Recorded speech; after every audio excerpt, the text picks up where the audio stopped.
Hello, ladies and gentlemen, and welcome to Ashes of the Empire. We're going to get started in the campaign, but first, I need to change my flag. Now, I've been messing around with this, and you have to get to this menu. So you have to be in-game, and you have to press Z to open up your character sheet, and then you go over to the flags in your author tag. Now, I spent all morning designing something in Krita, and apparently you have to have a link for this. Now, I had an old flag in here that was using a Discord link, so basically all I did is I just I threw this together, and then I sent it to someone, and then I copied the link and to that private DM, and then pasted it here, and that just works.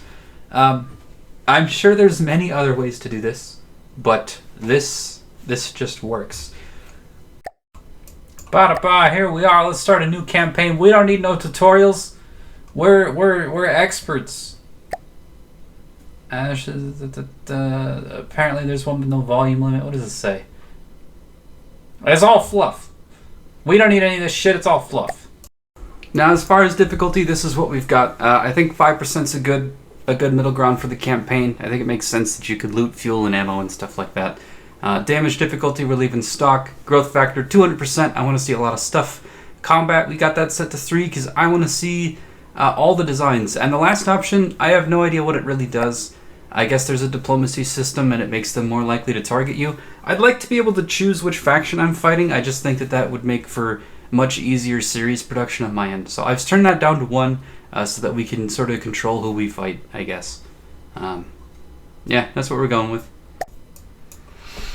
Alright, what do we got? Ooh. We got some things and some stuff, and there's my flag. And what is this? I am a humble junk trader. Absolutely not. I am not a very humble junk trader. I'm a rather arrogant son of a bitch. I'm gonna rule this world. I'm gonna be king of the Hokage. And apparently the volume limit here is also 2,500, which my ADHD brain has just noticed. I thought it was 2,000, and I designed my main battle tanks to stay within that 2,000. So, yeah. I kind of wish I had known that before, but that's fine. My flag. Oh god, it looks pretty bad. Oh no! Oh, why does it look so? Hang on, maybe we can make it look better. Let's go through here, and let's just add some random shit. Yeah, there we go. All right, now a light. Lights make everything look better. No, I need one pointing up. Come on. Let's orange. Yes, perfect. Yes, perfect. And then we'll get rid of that. Let's put it a little lower. Yeah. Oh, you know what? You know what? That is close enough to the vibe that I was going for. Perfect. Okay, not at all. I should probably fix the flag to make it look a lot better. But we'll do that later. For now, we'll just put that back to name claim. If you lose this, you lose your land. Okay, so I guess this is the structure that we don't want to lose. We're really quick. We are going to change the color of these lights because no. Oh, God. What kind of son of a bitch doesn't? And just turn the lights so that you can mirror it. Oh God. All right, there we go. There we go. Oh my God, we can light up the resource node. All right. I've gotten immediately distracted by the first thing to catch my eye in true fashion. Okay, so what do we have? I see some turrets. I see a resource gatherer. Is this harvesting as fast as it can be? No, we got 5,000 extra materials. I don't know how soon we're going to be attacked. I do know that 5,000 extra materials could definitely make a difference. So we're going to bump this up to the point where it starts absorbing them so that we get that extra material sooner than later to play with. And then, yeah, I zoomed out earlier and noticed that I had some other shit. So let's go take a look. This looks like the same resource harvester and game. Minecraft, load your chunks, please. Alright, I don't have time for you to not load your chunks. Actually, I wonder. I wonder if that can happen with battles. It might be a really good idea to make sure that I spawn in the terrain before I get into a fight, especially if the terrain's going to be a little bit buggy. It's not normally an issue, but okay, Minecraft, please load your chunks. Now, it looks like each one of these resource zones is about 650,000 resource, which is a way more than I was expecting to have, because that means that we, I guess, have 1.8 million materials out the gate. I mean, it'll take a while to harvest, but still. Seems like a lot. Yes? The campaign? Which seems a bit extreme, if I'm being completely honest. I don't want to use these structures, so I'm just going to place down some stuff. And just really quick, I'm going to go through and I'm going to get my structures building so that I can phase out the old structures and phase in the ones that I built for the campaign. Alright, stuff is starting to come back to me, and I vaguely remember that I should probably put down a satellite. And I think the higher up they are, the better they are. So what I'm going to do is make a janky... Don't judge. Okay, you're not allowed to judge. I'm gonna make the most beautiful satellite to spy on everyone that ever existed. Okay, it's gonna be beautiful. It's gonna be state of the art. It's gonna be an absolute revolution in science and technology. It's gonna be made of wood, as all good satellites are. And where is the? No, actually, hang on. Wait. I should put something heavy-ish here so that it for sure balances when it takes off. And then data blade, there it is. Boom. Yep, perfectly mirrored. That way half of the data blades are definitely facing the wrong way. If I ever make a helicopter, rest assured I will fix the data blades. But this thing, I seriously stressed out that something's just gonna attack me. So this thing is just going up. Be free! Be free! Oh, it's beautiful. I'm saving it. I'm saving it. This, I dubbed the helpicopter. Helpicopter. There we go. The helpicopter. I should have named it something like the Patriot Act. But more importantly, it looks like nothing is actually on our radar. Alright, let's go over here and let's spawn another helpicopter. Alright, so helpicopter is going up and things are in fleets, and with our vision, we see nothing. Apparently, absolutely nothing is happening. That's all I have to report, is that nothing is happening. Which is actually really useful, because now I know that nothing is happening. And it's a pretty great feeling, actually. I see that some of these have colored outlines, and I'm guessing that means that they're going to be claimed territory. I'm also seeing a resource zone here that looks like it's in unclaimed territory. It also has 1.2 million in reserve. What the hell? Okay, for a campaign with a volume limit, one piece of wood is one material. And already, between all 3 of our zones and this other unclaimed 4th zone, there is 4 million material. I don't know what to make of this. We are pretty limited at the rate at which we extract. So I guess what we want to do is buy time and build up our forces. So there might be a lot of sitting on the campaign map at ×4 speed, because I can't imagine we want to just rush into a fight. If it's going to give us this large a pile of resources, I think we really should... I try to assume that things are intentional, right? So if I see a pile of 3 million materials, I probably don't want to just cobble together a force that's worth 50k and charge straight forward into battle.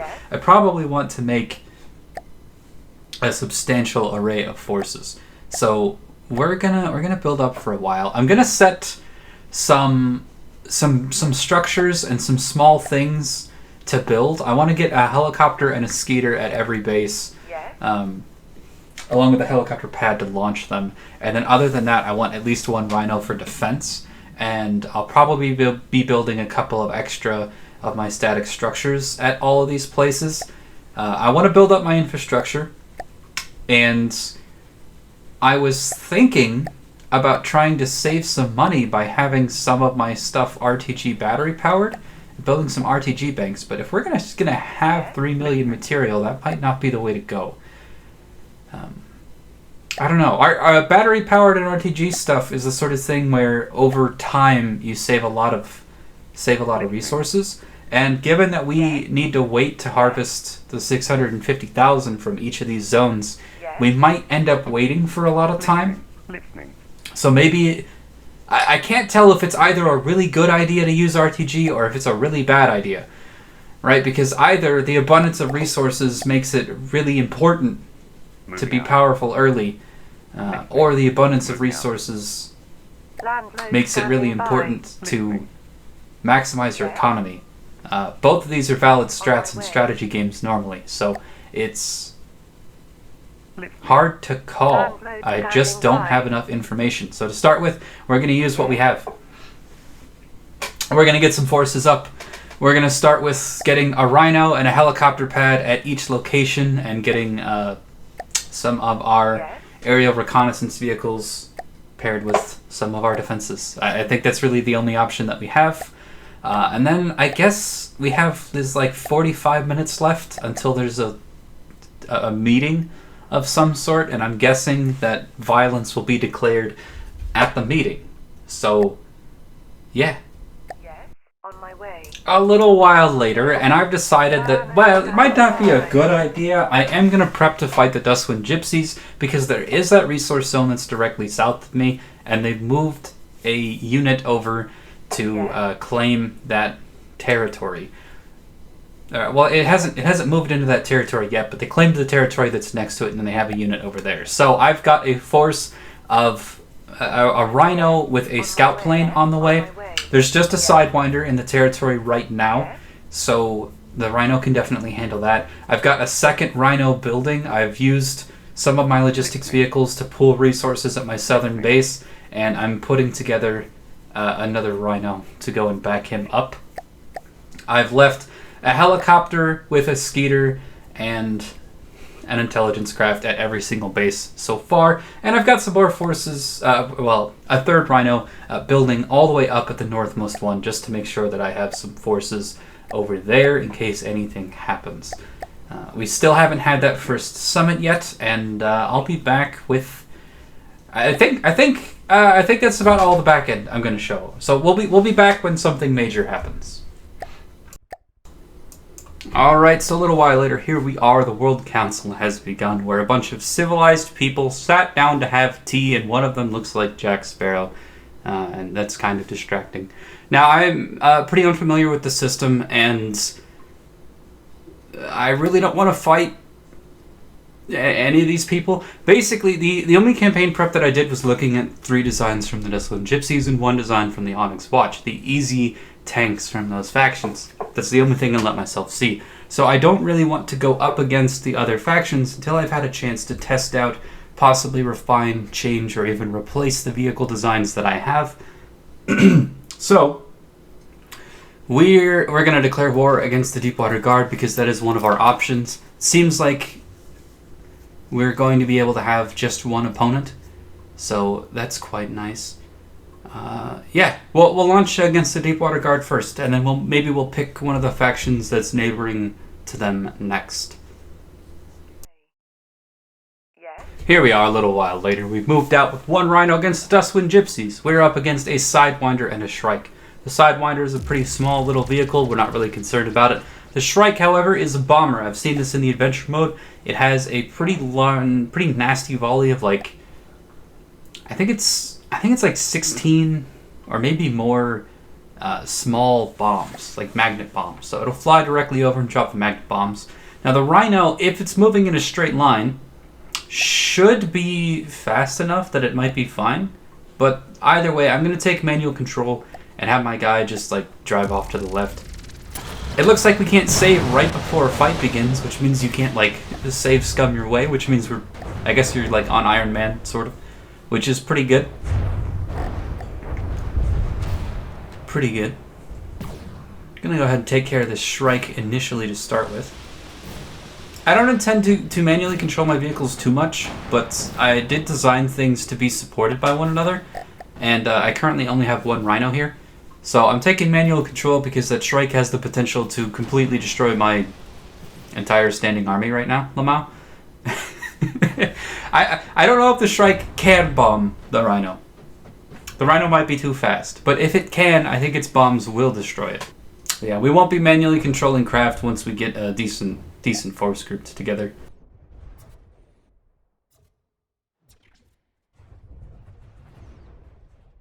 Man, this little Sidewinder is very evasive. I've been trying out some of the 60mm grenade launchers, and I gotta say, I strapped 4 of them to the front of the Rhino, and I'm not really happy with them. But the Rhino, he rues this day. He is victorious. We're all very proud of the Rhino. We can save the campaign now after our victory, so that's quite nice. Alright, here we are. Another Sidewinder has attacked, this time with no Shrike. We're just gonna... We'll see how this goes. Look at the little buddy go. He's trying. Ooh, he's trying. But yeah, this fight, it doesn't take long. The Rhino is once again victorious over the Sidewinder. Alright, a while later, I was messing around with some logistics on the campaign map, and I did not notice we have a Dustwind Gypsies. I'm gonna have to get used to that. A Dustwind Gypsies Scrapworks has attacked us. Now, I rallied 4 Rhinos and some scout planes over here, so we definitely have this guy outnumbered. Let's just get in here, pause it. I have to be unpaused for resource view to change. Copy that. Copy that. All right. So yeah, we got four Rhinos. I've removed the 60mm grenade launchers from them, and I've got 2 scout vehicles in this fight as well.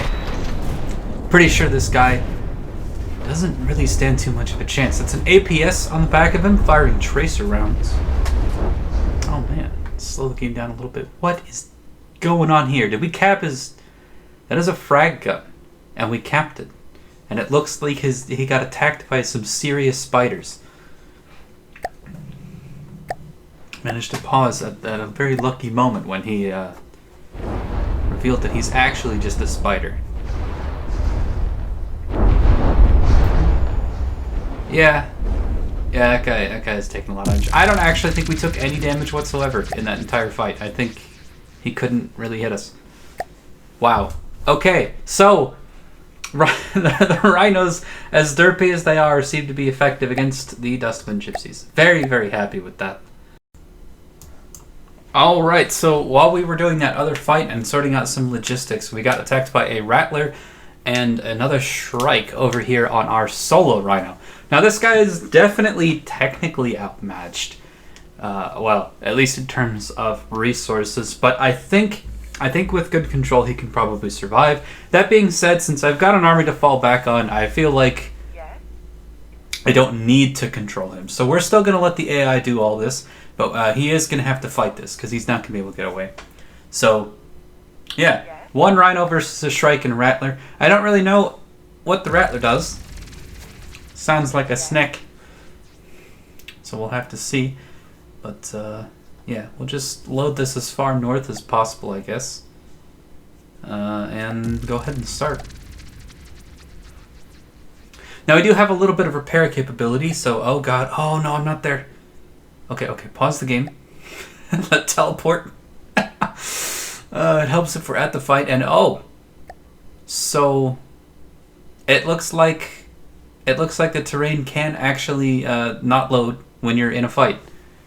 That is very, very useful information. I don't know what happens if you load here, but I'm guessing you either fall into the ocean or explode, because those seem to me like to be the likely outcomes. Other than that, this fight, hard to say. As long as our little spotter vehicle stays alive, the Rhino should be able to fight back quite well, and he's rather quick. So let's take a look at this thing. First thing I notice. It's got those twin 30mm whatever machine guns, and these missiles, those have mines on the front of them. And as well as some launcher things. So it's going to try to get really close to me. It's also got, looks like some simple weapon Age of Sail cannons attached to the front of it, and some casemates on the side. The casemates are rather spooky. This thing might end up blowing itself up, because the Rhino is kind of quick, and it's going to keep its distance. So if that thing gets in too close, it might just be driving over its own mines. The Shrike has a really hard... The Shrike's very slow. If the Shrike can actually get to us, we're a little scared. Okay, what are those? What are those mines? It's actually bombing itself right now. Okay, I take it back. I thought we were outmatched, but it turns out the enemy craft are quite literally bombing themselves. And, oh! Shrike! Shrike, boo! No, that was too early. Oh, Shrike. I can't believe you've done this. Where's my Todd Howard picture? There it is. It just works, ladies and gentlemen. Okay, I was a little concerned that we might not win this fight, but then the enemy bombed themselves to oblivion. Oh, I love this game. I love this game. Shrike pulling off some majestic evasive maneuvers. Some beautiful evasive maneuvers. I think it's lost the ability to control its life, which honestly I can relate to that. The Shrike is now too high and going out of control. Alright, so there's despawn conditions if vehicles can't control themselves. Wonderful.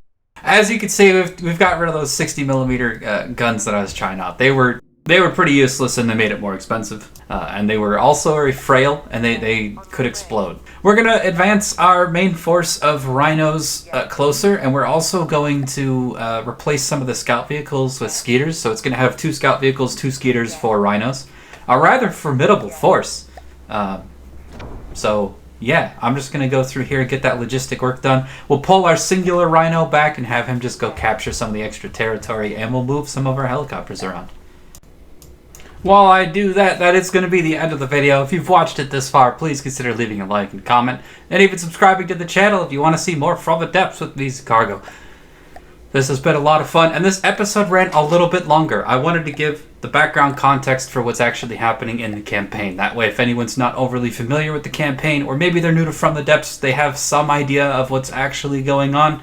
But yeah, if you've seen it before, there's a lot of stuff in the first like half of this video that you've probably seen before, and maybe it wasn't ideal. Moving forward, we're going to leave most of the back-end logistics pretty much out of it. There might occasionally be a shot of my base, but other than that, it's going to be who we're fighting and the fights. The fights, yeah, it's going to be a lot of fights. I intend to show at least a little bit of every fight. I think From the Depths is very much a game that's about the journey, so I intend to show you the journey. Even if the journey is fighting a couple of extra sidewinders, there will be at least a passing mention of their existence. They will not be forgotten. They will be soundly defeated, but they will not be forgotten. So yeah, I'm Zacargo. This has been fun, and I'll see you next time with more From the Depths.